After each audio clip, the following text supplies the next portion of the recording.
अस्सलाम वालेकुम वरहमतुल्लाहि वबरकातुहू। नाज़रीन, ये अल शफा होम्योपैथिक और तलाश हक़ का चैनल है जिसमें हम मोहतरम मुकर्रम मास्टर आफ्ताब साहब जो शेख बरदरी से तल्लक़ रखते हैं और रवा में उनकी खदमात जो हैं स्कूल टीचरी के लिहाज से सबको याद हैं। उनके सैकड़ों नहीं हज़ारों शागिर्द दुनिया में फैले हुए हैं जो ये अपना इनका उनके वाक़यात सुनेंगे तो महजूज होंगे। तो आज फिर मास्टर आफ्ताब साहब हमारे यहाँ तशरीफ़ रखते हैं।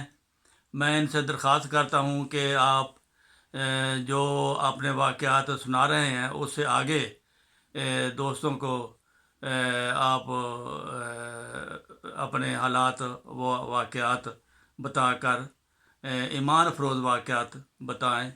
जज़ाकुमुल्लाह। अस्सलाम वालेकुम।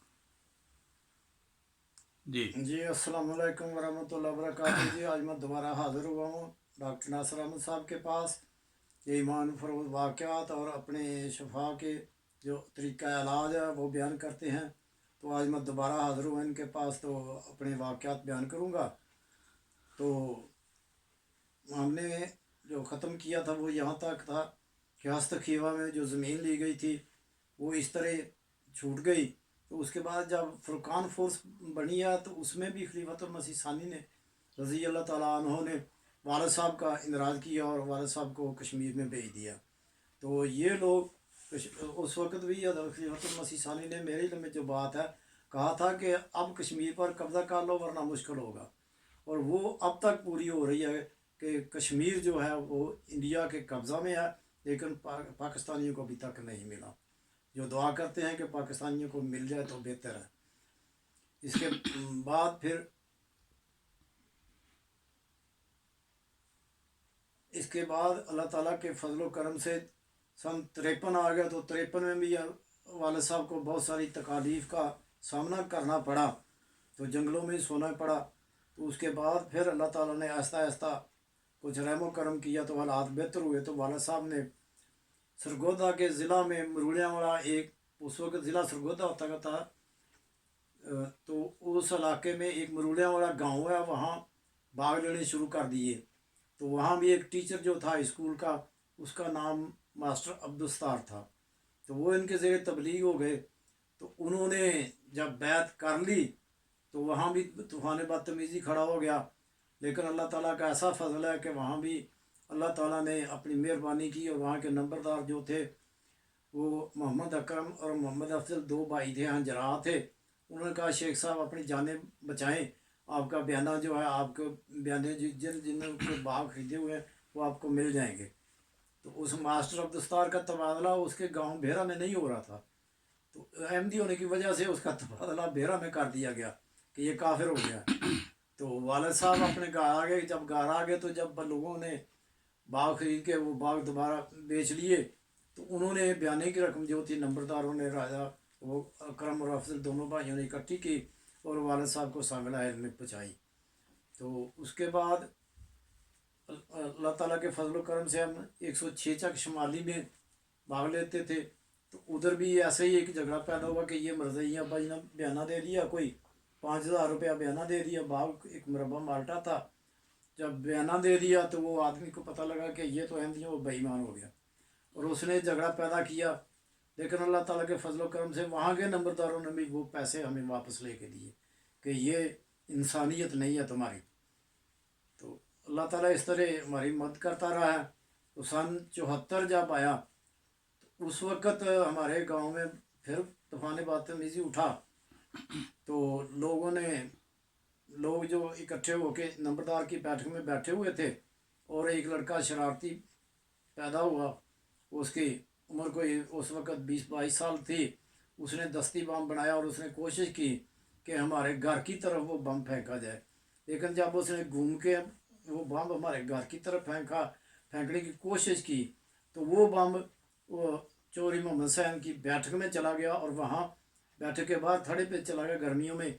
तो वो बम उन लोगों में पड़ा तो वो लोग सब ज़ख्मी हो गए और चौधरी मोहम्मद हुसैन जो नंबरदार था, हमारा हामी था, वो बचा रहा। उसने कहा कि और जुलूस निकालो, अभी तो थोड़े ज़ख्मी हुए हैं, अब और ज़्यादा हो जाएंगे। तो वो खामोश हो गए, सब उठ के चले गए, लेकिन अल्लाह ताला ने हमें सही सलामत रखा। तो अल्लाह ताला का फजल करम है, वाले साहब ने सारी ज़िंदगी जो है वो तबलीग में ही गुजार दी है।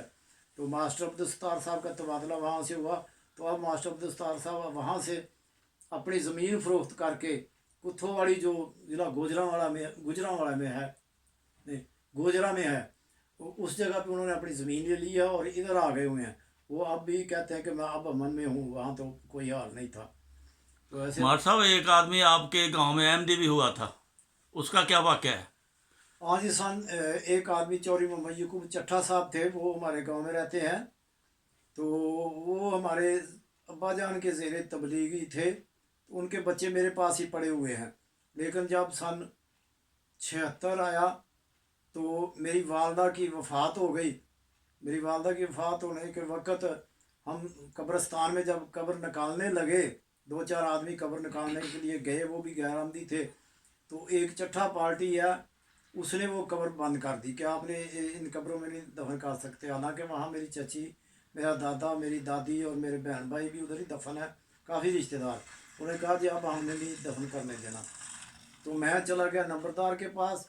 तो नंबरदार साहब ने कहा कि आप चलें बेटा, मैं आता हूँ। तो नंबरदार साहब आए, उसने कहा कि ये कब्र बंद कर दो, ना निकालो कब्रों में। और उसने अपने पाँव से कब्रस्तान के बाहर एक तरफ मशरक़ की तरफ अपने पाँव से लकीर खींची, एक कनाल जगह की, और कहा कि ये अब अहमदियों का कब्रस्तान होगा, अब यहाँ कब्र निकाल लें। तो मेरी वालदा को वहाँ दफन किया गया। तो वो जो ज़ेरे तबलीग आदमी चौरी मोहम्मद यकूब था, उसने जनाजा पढ़ा। तो हमारे गांव में तूफ़ान बदतमीज़ी खड़ा हो गया। उसने कहा मैंने नमाज ही पढ़ी है जनाजा की, वो भी वही अल्फाज पढ़ते हैं, हम भी वही अल्फाज पढ़ते हैं, फ़र्क क्या, कुछ नहीं है।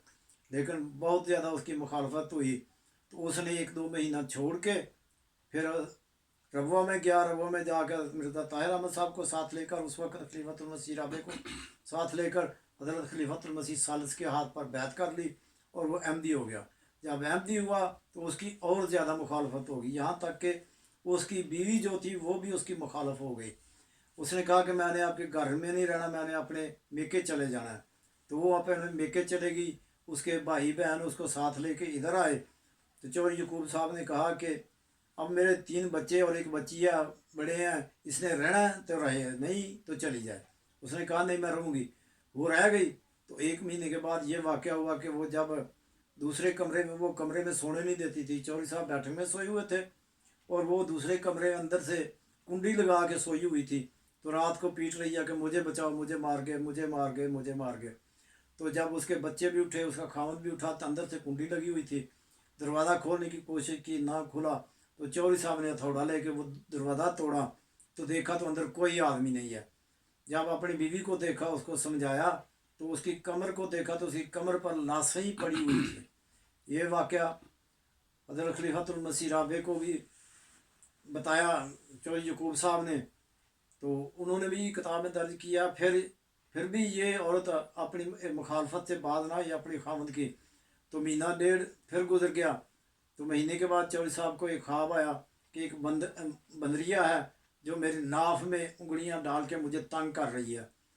तो हज़रत खलीफतुल मसीह राबे के पास गए। उस वक्त तो मिर्ज़ा ताहिर अहमद थे, उनको बताया। तो उन्होंने कहा ये आपकी वाइफ है जो आपको बार बार तंग कर रही है। तो घर आके ये ख्वाब बयान की।